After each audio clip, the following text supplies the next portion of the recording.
I am 84 years old, and there is one thing I understand now that I didn't understand when I had youth, strength, and all the time in the world. You can live an entire life, and only realize what truly mattered when most of it is already gone. It is a strange feeling. You sit in a quiet room, the clock ticking louder than it ever used to, and suddenly the memories begin lining up in your mind like old photographs. Some of them warm you, others haunt you, and some whisper one painful sentence: you should have known better. When I was young, I believed life was something you built like a house, brick by brick. You worked harder than everyone else. You sacrificed comfort, you ignored distractions, and eventually life would reward you. That was the philosophy my father gave me. He was a quiet man, a carpenter. His hands were always rough and smelled of sawdust. He never spoke about happiness. He spoke about responsibility. Provide for your family, he used to say. That's what a good man does. So that became my life. I worked, and worked, and worked. I married when I was 26. Her name was Margaret. She had a soft laugh and simple dreams. A small house, a garden with roses,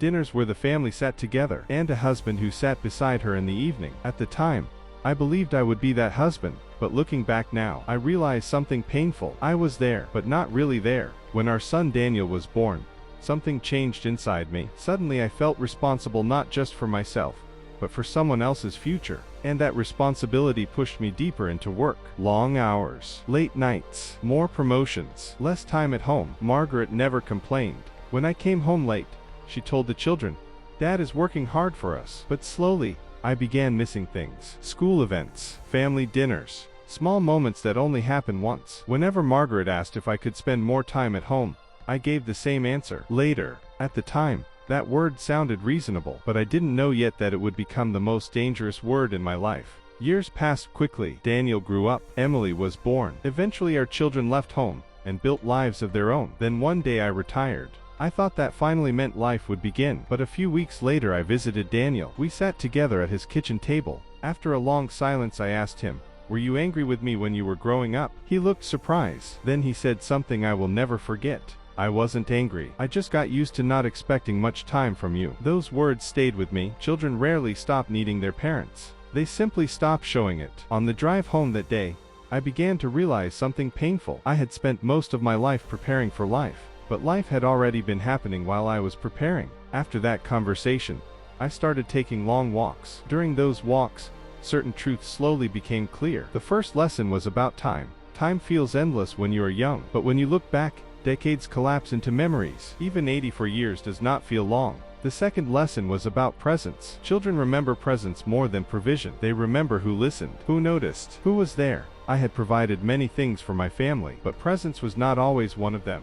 Another lesson came later. Happiness is quieter than most people think. It does not arrive after success. It lives inside ordinary moments. A laugh in the kitchen, a peaceful evening, a conversation that lasts longer than expected. I also learned that relationships are built in small moments, not big gestures, just simple attention repeated over time. And when those moments disappear, distance slowly grows. Not suddenly, just quietly. There is one word that shaped much of my life: later. Later I will rest. Later I will enjoy life. Later I will spend more time with my family. But life does not pause while you prepare for it. While you are working, your children are growing. While you are planning the future, the present is quietly disappearing. And sometimes you reach the future you worked so hard for, only to discover that the life you meant to enjoy has already changed. These days I spend time with my grandchildren. Watching them reminds me how quickly childhood passes. One evening my grandson asked me, "Grandpa, if you could live your life again, what would you do differently?" I thought for a moment. Then I said,